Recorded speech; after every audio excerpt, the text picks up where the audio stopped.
Konkan railway मार्गावरील प्रवाशांची वाढती संख्या आणि सुरक्षिततेची गरज लक्षात घेऊन रत्नागिरी येथे नवीन लोहमार्ग पोलीस ठाणे सुरू करण्यात आले आहे।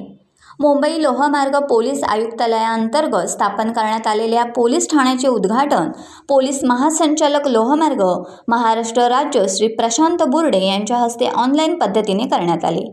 या नव्या पोलीस ठाण्यामुळे कोकण रेल्वेच्या हद्दीतील प्रवाशांना अधिक सुरक्षित आणि प्रभावी पोलीस यंत्रणा उपलब्ध होणार आहे।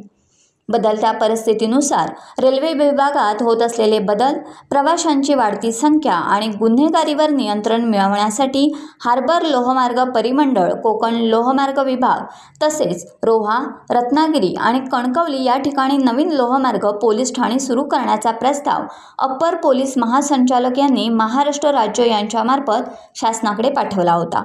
या प्रस्तावाला महाराष्ट्र शासनाच्या गृह विभागाकडून 7 ऑगस्ट 2024 रोजी मान्यता मिळाली। त्यानुसार रत्नागिरी येथे हे पहिले पोलीस ठाणे सुरू झाले आहे।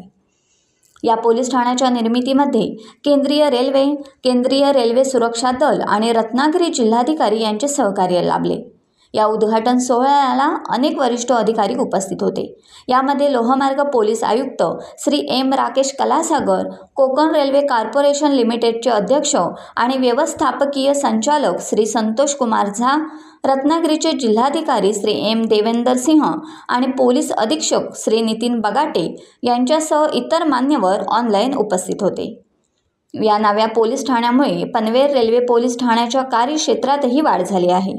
आता पनवेल पोलीस ठाण्याच्या हद्दीत सोमाटणे, आपटा, जिते, पेण, कासू, नागोठणे आणि रोहा ही स्थानके देखील समाविष्ट करण्यात आली आहेत। रत्नागिरी आणि पनवेल ही दोन्ही पोलीस ठाणी आता सहाय्यक पोलीस आयुक्त हार्बर विभाग यांच्या अंतर्गत काम करतील आणि पोलीस उपायुक्त मध्य परिमंडळ यांच्या थेट नियंत्रणाखाली असतील। टाइम्स डिजिटलला लाईक करा, शेअर करा, सबस्क्राइब करा आणि बेल आयकॉन दाबायला विसरू नका। Times digital.